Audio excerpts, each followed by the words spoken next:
Hi guys! Today I wanted to talk about something that has kind of been bouncing around in my head for a while and is kind of related almost peripherally to all the cancel culture shit from last month, We're in the month of love now, so for what it's worth, I love you all. And I just want to spread a wider message of love across the world and across the left, and basically say a couple things about individualism.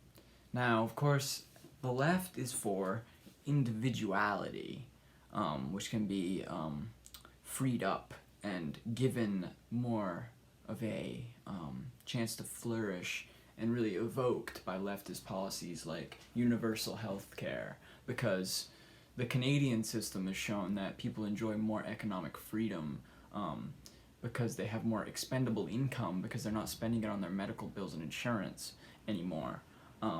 Which means basically these sort of social democratic reforms to society itself frees up a lot of creativity and makes a lot of room for creativity and bolsters it, really. Because entrepreneurial activity has increased since Canada sort of leftized their medicine. But the right is for individualism, which is basically like everyone is just one atom. Everyone is just one atomized little human being, and things are not connected. Most right-wingers barely even believe that we're really social animals to much of an extent. Especially really libertarian right-winger types is really what I'm talking about here. Because, let's be honest, the right has a sort of faux collectivism about it on the authoritarian end of things. Another right-wingism would be essentialism, which is basically like, you are this, you can't change that, things are set in stone, things are essential about people and about the world, about everything.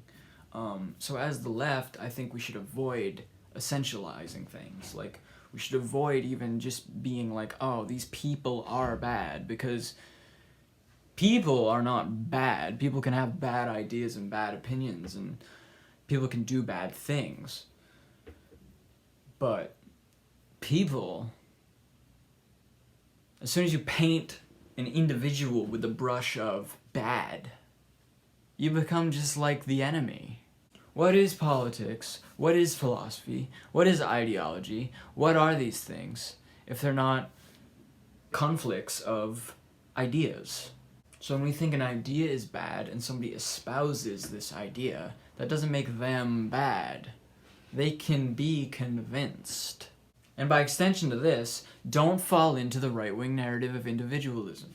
Because then, what you're saying is, an individual is the problem. An individual is never the problem. Our analysis of problems should be systemic instead of individualist. Most of the beliefs that people hold that hurt people like us are simply held because they were taught that and indoctrinated into that society, into that culture, into that system. So yes, a culture is a system. That's what I mean by systemic.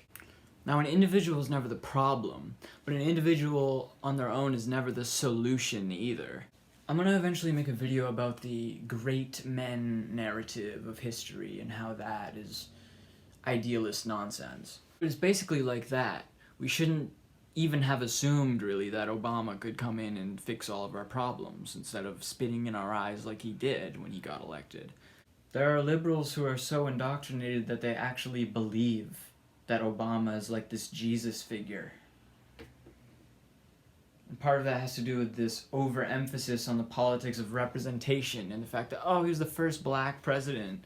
It's like, yeah, he still had 90-something% civilian kills on his drone strikes, so Daddy Barack can't save you now.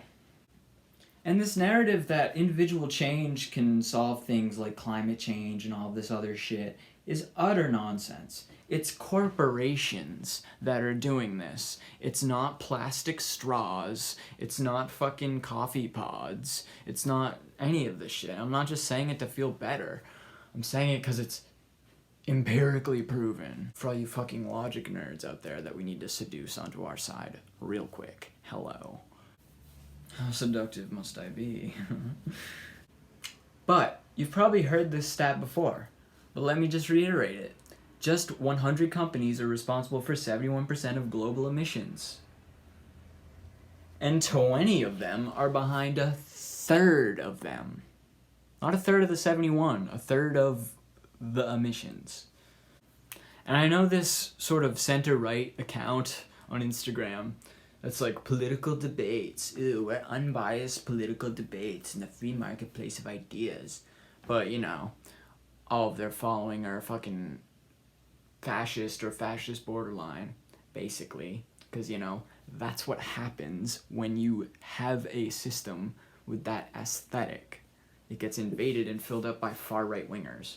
Because let's be honest, the right is kind of more politically skilled than the left, but also they have all the advantages. Systemically. So don't come at me with anecdotes. Systemically. Almost everything I talk about when I talk about these things is systemic. I'm not talking about individual people. I'm talking about fucking systems and ideas. And that's how you should talk too. So let's just try to avoid falling into the right-wing narrative and the trap. No pun intended. Of individualism. That's not how it works. But I have to go to an audition, so I'll talk to you guys later.